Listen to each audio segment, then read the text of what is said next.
Eita, que hoje tem gente, hein? Parece. Pois é, né? Pois é, estou impressionada. É a primeira vez, eu acho, que eu...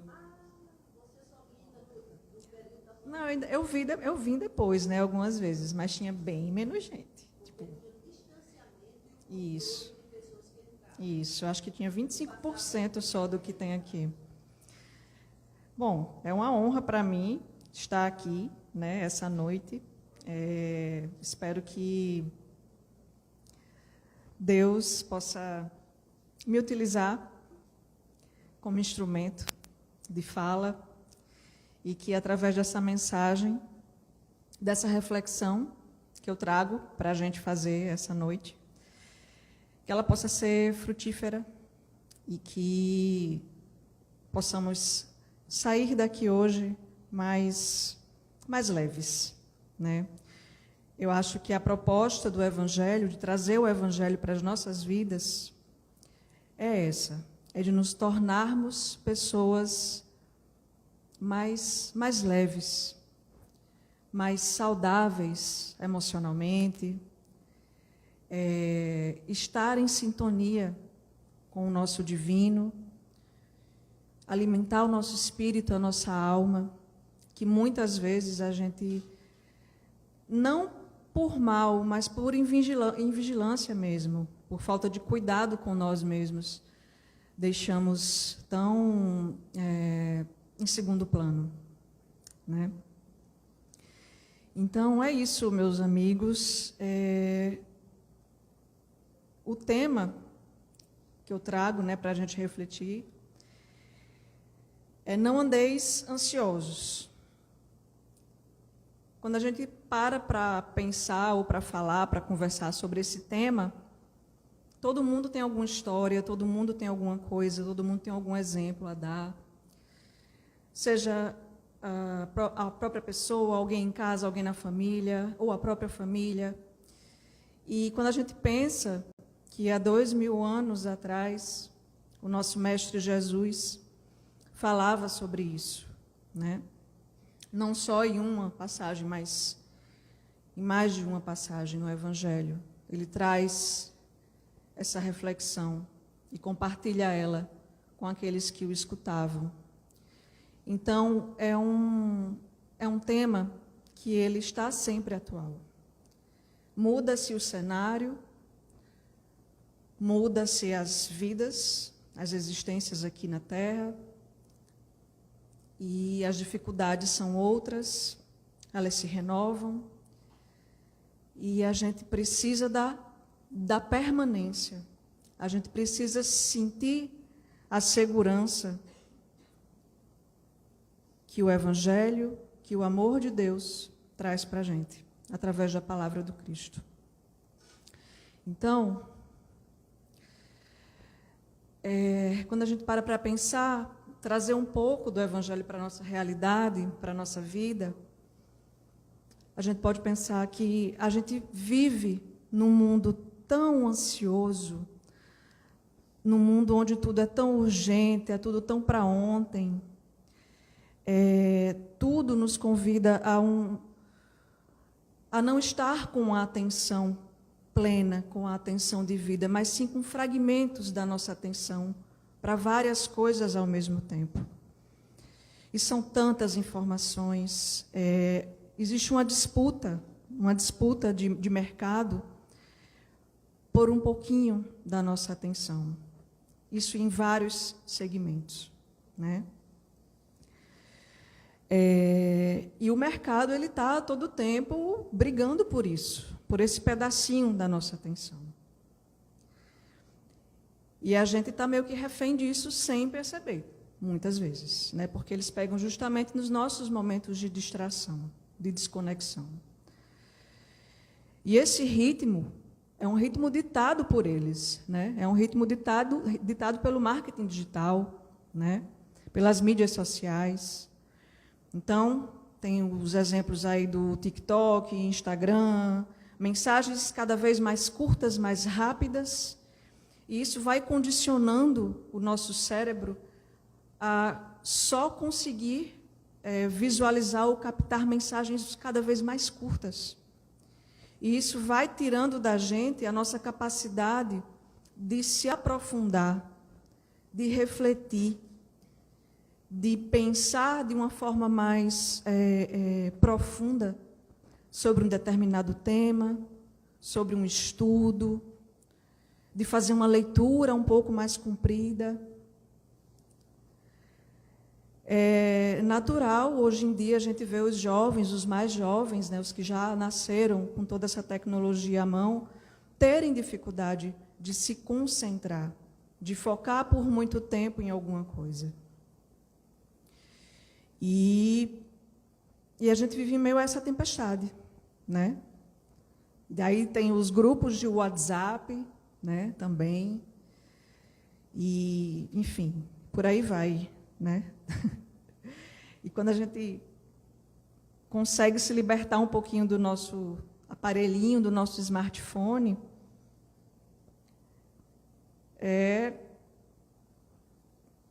tem gente que tem até crise de ansiedade, quando fica um pouco, quando consegue se distanciar um pouco, fica aquele pensamento como se estivesse faltando um pedaço de si mesmo, né? E é engraçado, porque quando eu comecei a sentir que alguma coisa no meu mundo íntimo não ia bem, foi justamente em função, não vou dizer culpa, mas o que me alertou que eu não estava bem foi justamente o WhatsApp. Eu saía do trabalho, ia para casa para o meu momento de descanso, né, o momento que eu tinha para mim, e quando eu escutava as notificações do WhatsApp no aparelho, eu começava a ter, meu coração ficava acelerado. E eu ficava toda desarmonizada, e não entendia por quê. Porque era uma coisa irracional, né? Enfim. E acho que foi em meados de 2015, isso, mais ou menos. E nessa época, eu era o que se chamaria hoje eu era uma workaholic, eu era viciada em trabalho. Eu me dedicava integralmente ao trabalho. Não desconectava para nada. E a cada notificação de mensagem de WhatsApp que eu recebia, meu coração disparava e meu corpo entrava num estado de alerta. E até ele voltar à mínima normalidade, demorava para passar.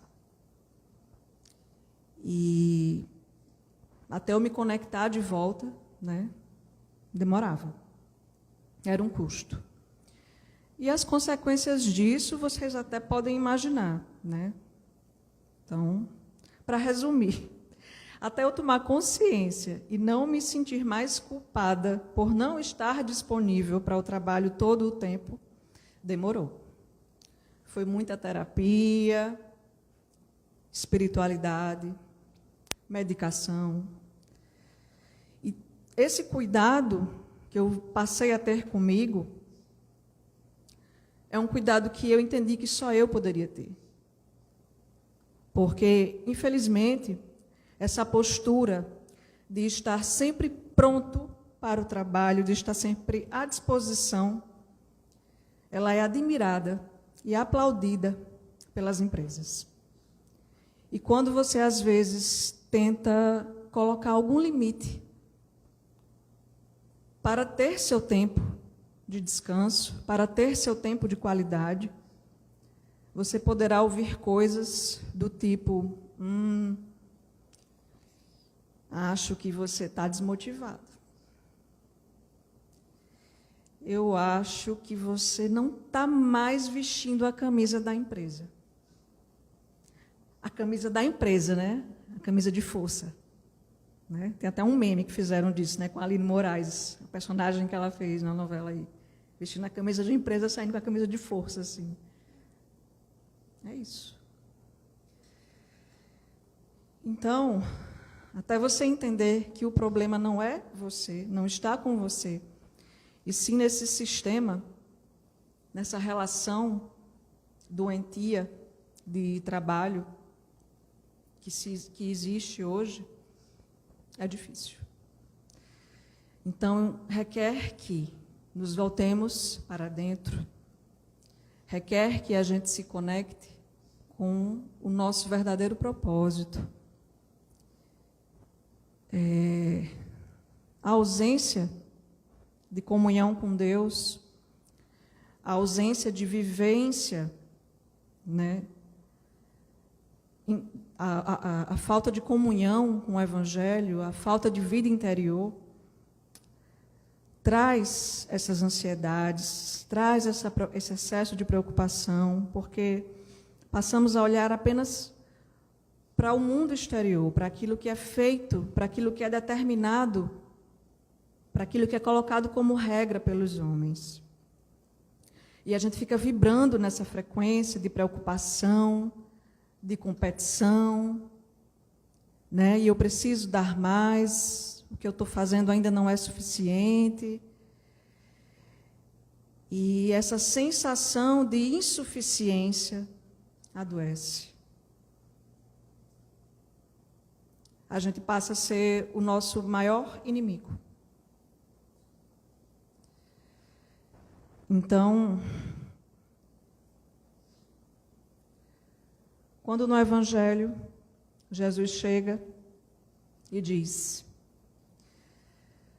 Mateus capítulo 6, versículo de 25 a 34, ele faz uma série de advertências, começando com, por isso vos digo, não andeis ansiosos pela vossa vida, pelo que haveis de comer, ou pelo que haveis de beber, nem quanto ao vosso corpo, pelo que haveis de vestir.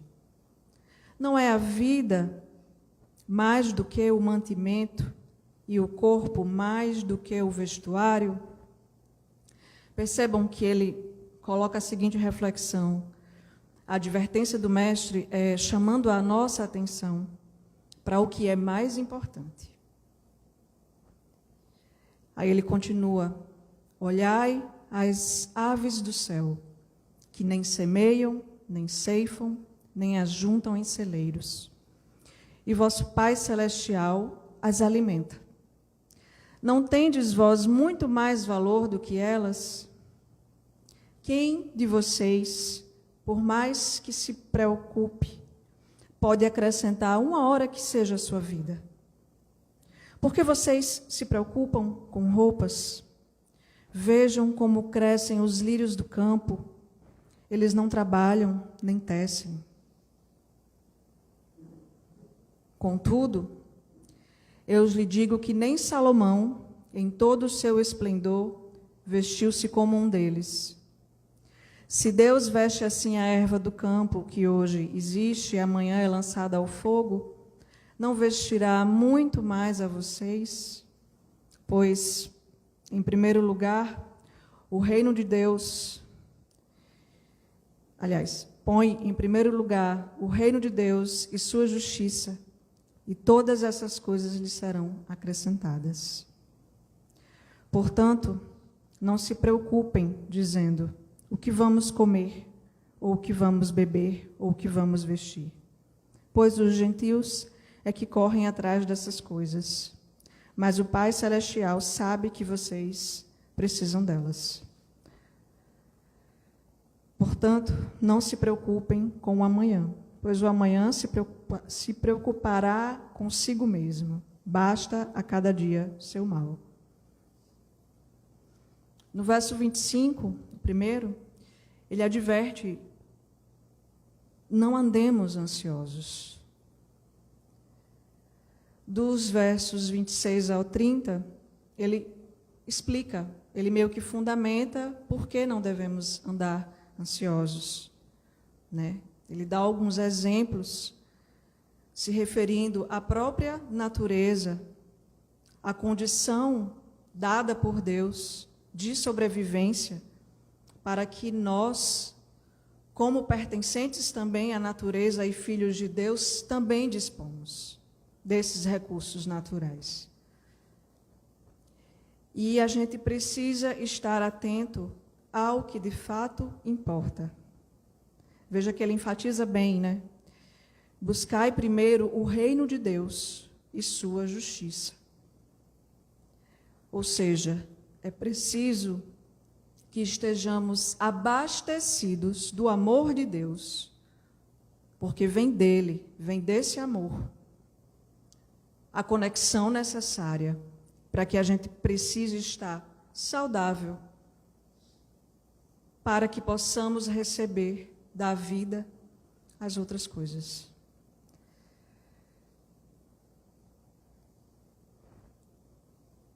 Um golinho d'água aqui.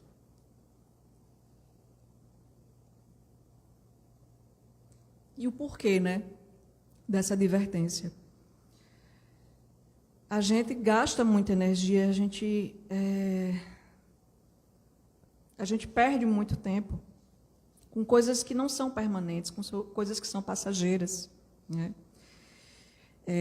E a gente precisa ter o nosso olhar voltado para dentro de nós. O convite do Evangelho é sempre para que olhemos para dentro de nós. A mente cria desejos para suprir as nossas carências, nosso vazio interior, que não pode ser preenchido por essas coisas, mas sim pela graça divina, pelo significado maior da nossa existência, que é o compromisso moral de sermos melhores. E é por isso que estamos aqui.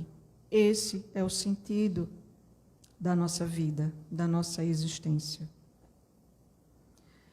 E daí o mestre fala da providência divina, para que não nos preocupemos e confiemos na providência divina. Quando ele diz, buscai primeiro o reino dos céus,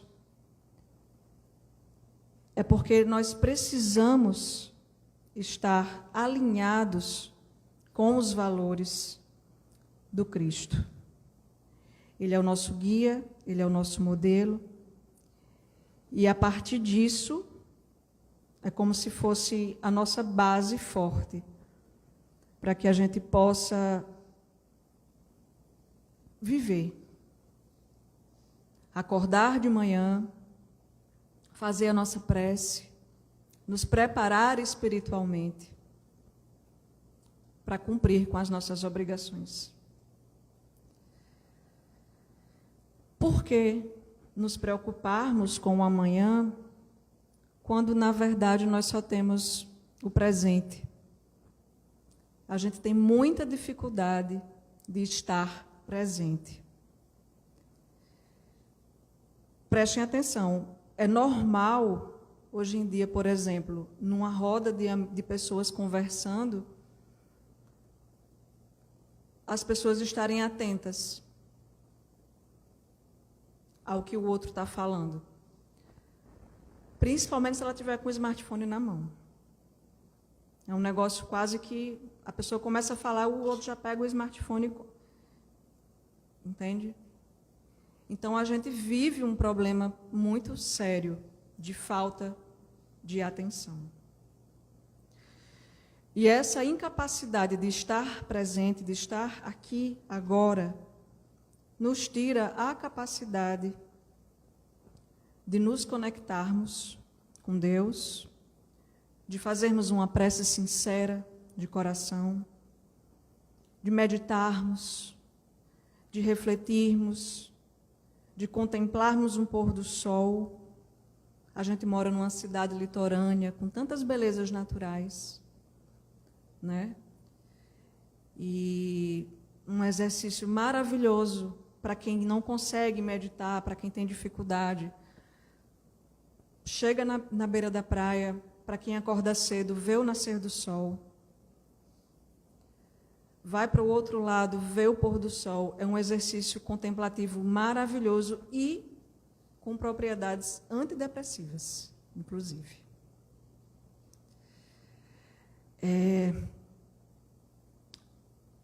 A gente não pode perder a nossa capacidade de experimentar, de vivenciar o agora, de sentir o gosto da água, de sentir o gosto da comida, ouvir a voz de quem a gente gosta, prestar atenção no que o outro fala, no que o outro diz. Precisamos estar atentos a como eu estou respondendo às demandas que estão surgindo para mim. Percebem? Faz sentido para vocês isso que eu estou falando aqui? Tem um trechozinho de um capítulo do Espírito Hamed, não sei se alguém aqui pode conhecer, As Dores da Alma, é um trecho do capítulo Preocupação. Ele diz assim: o dia de hoje nos fornecerá exatamente as oportunidades de que precisamos para compor com estrofes e versos harmônicos o poema de nossa vida, cuja métrica foi antecipadamente determinada por nós no ontem. Nossas experiências de vida não acontecem por acaso. O planejamento divino nada faz sem um desígnio proveitoso. Tudo tem sua razão de ser. Não é preciso desespero nem preocupação. Tudo acontece como tem que acontecer. Quando a gente desperta, quando a gente se conecta com o alto, a gente consegue, a gente entrega. E a gente consegue agir só aonde a gente alcança. Querer controlar o futuro, querer antecipar o que está por vir, fala muito das nossas inseguranças. Fala muito da nossa falta de fé.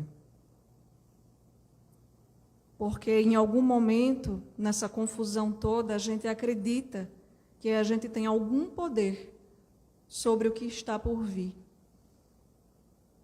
A gente acredita, às vezes inconscientemente, de que a gente vai conseguir transformar o futuro, quando na realidade o futuro é uma abstração. O que a gente tem, de fato, é o agora. É isso aqui. A ansiedade, ela mina a nossa fé.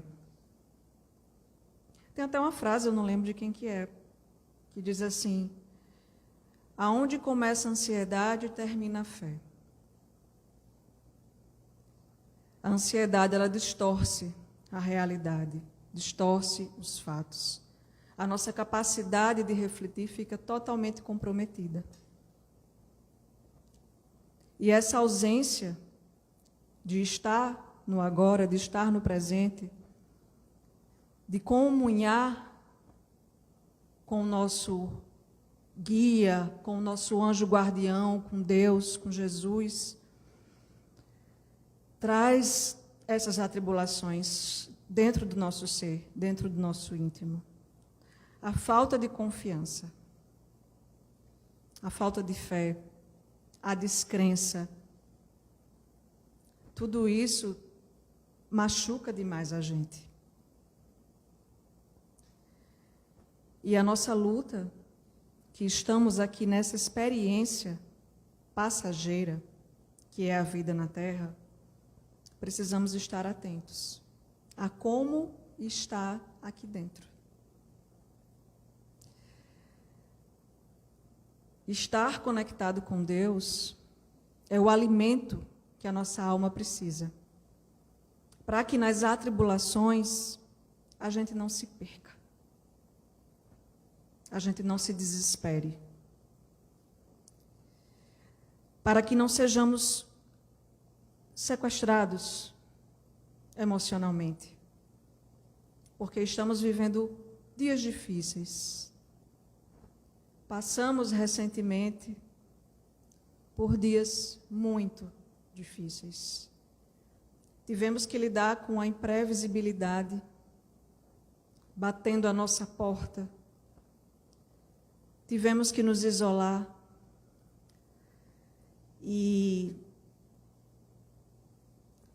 eu agradeci a Deus nessa época, morando sozinha, no meu canto, pensando assim, meu Deus, ainda bem que essa pandemia chegou nesse momento em que eu estou da minha vida. Porque se tivesse chegado há 5 anos atrás, eu não sei o que teria acontecido comigo.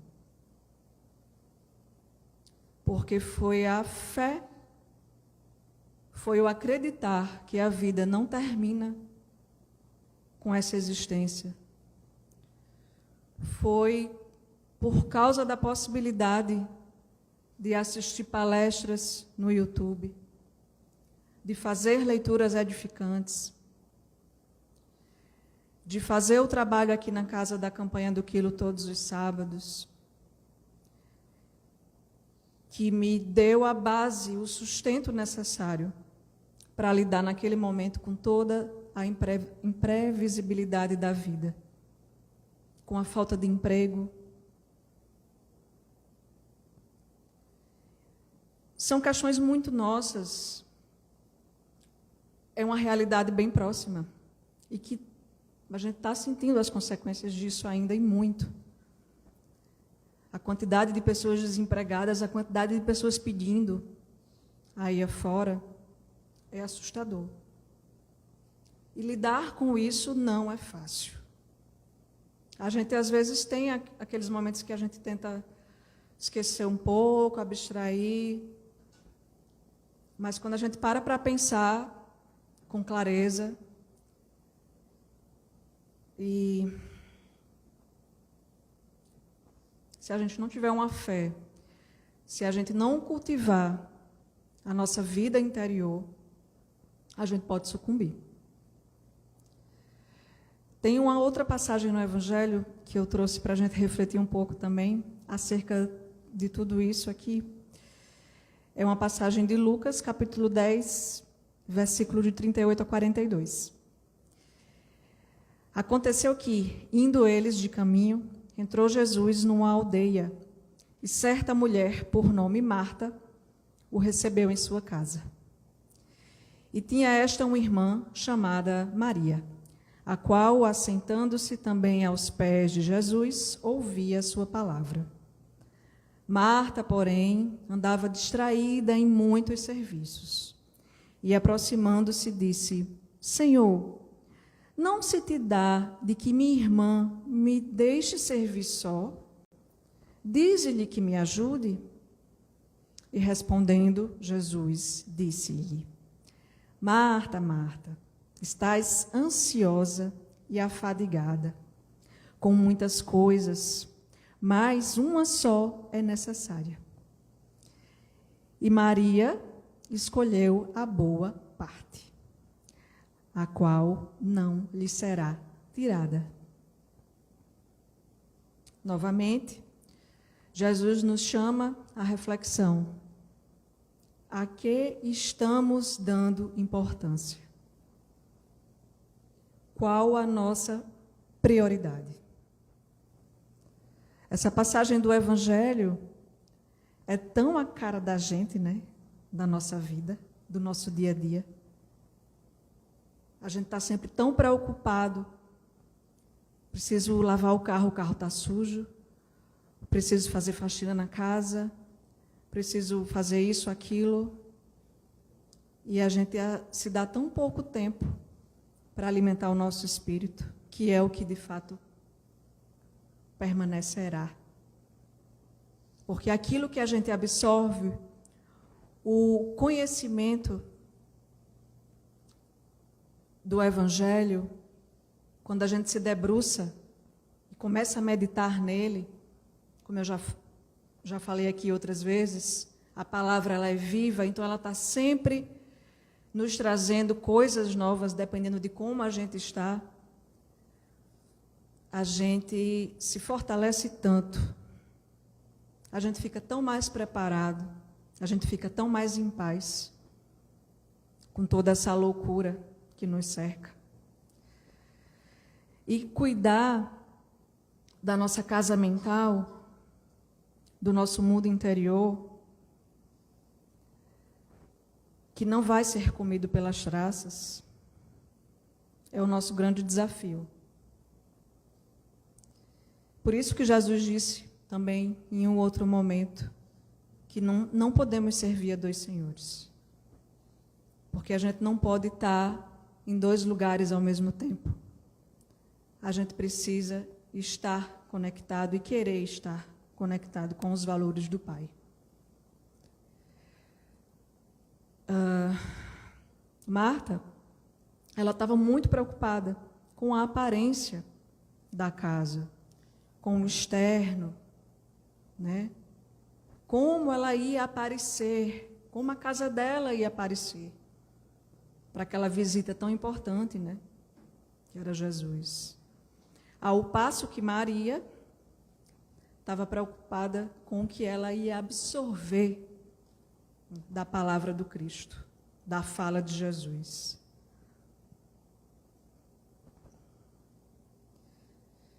E nós, como a gente está? A gente está mais para Marta ou mais para Maria? Quanto do nosso tempo, do nosso dia, a gente tem dedicado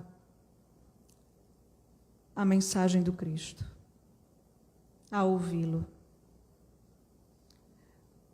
Quando estamos diante de uma decisão, de um momento importante, será que a gente consegue ouvir a palavra de Deus ecoar em nós?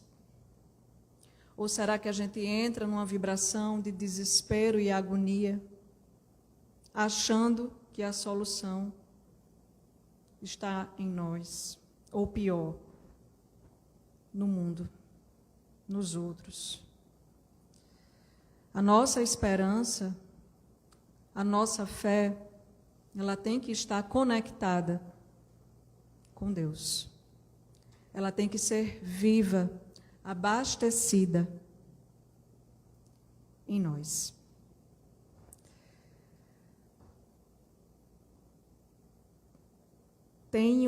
Falando nisso, tem uma outra passagem também no Evangelho de Mateus, que é a parábola do semeador,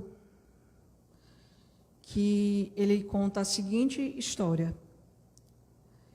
Ele falou-lhe de muitas coisas, através de parábolas, dizendo: eis que o semeador saiu a semear. E quando semeava, uma parte da semente caiu ao pé do caminho, e vieram as aves e comeram-na. E outra parte caiu em pedregais, onde não havia terra bastante, e logo nasceu, porque não tinha terra funda. Mas, vindo o sol, queimou-se e secou-se, porque não tinha raiz. E outra caiu entre espinhos, e os espinhos cresceram e sufocaram-na. E outra caiu em boa terra, e deu fruto. 1 a 100, outro a 60, e outro a 30. Quem tem ouvidos para ouvir, ouça. Essa parábola, ela nos alerta sobre estarmos férteis, sobre estarmos preparados para receber as benesses da palavra do Cristo, do Evangelho. Nós não podemos colocar as nossas esperanças, nós não podemos colocar a nossa poupança emocional em bens materiais. Tem uma outra advertência de Jesus, tem uma outra passagem, que ele diz assim, que é uma outra advertência que ele nos dá sobre não valorizar demais o possuir coisas, para que não sejamos possuídos pelo que temos. Nessa passagem, alguém da multidão lhe disse: Mestre, dize a meu irmão que divida a herança comigo. Jesus respondeu: Homem, quem me designou juiz ou árbitro entre vocês? Então lhes disse: Cuidado, fiquem de sobreaviso contra todo tipo de ganância.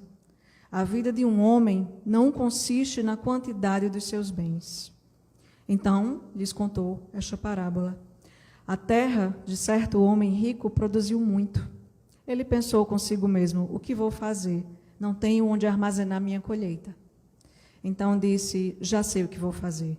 Vou derrubar os meus celeiros e construir outros maiores, e ali guardarei toda a minha safra e todos os meus bens. Direi a mim mesmo: você tem grande quantidade de bens, armazenados por muitos anos, para muitos anos. Descanse, coma, beba e alegre-se. A pessoa depositando toda a sua vida, né, no ter. Contudo, Deus lhe disse: insensato, esta mesma noite a sua vida será exigida. Então, quem ficará com o que você preparou? Assim acontece com quem guarda para si riquezas, mas não é rico para com Deus. Dirigindo-se aos seus discípulos, Jesus acrescentou: portanto, eu digo a vocês, não se preocupem com sua própria vida, quanto ao que comer, nem com o seu próprio corpo, quanto ao que vestir. E, novamente, ele adverte, né?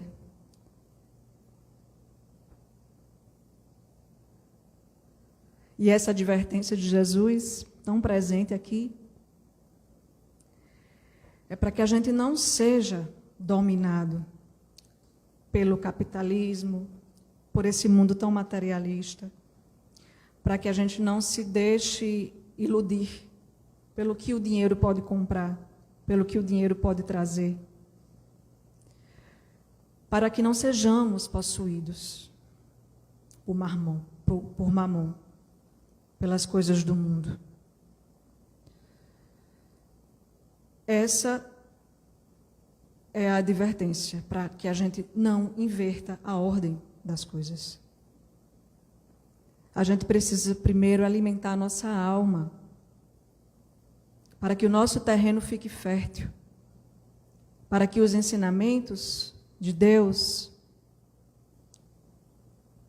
quando chegarem as tempestades da vida, a gente esteja com a nossa casa interior firme, bem firme, como uma rocha.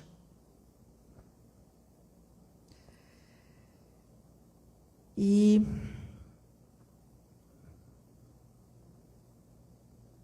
lembrando de uma outra fala de Jesus, no Evangelho de João, que ele diz assim, que no mundo nós teremos aflições.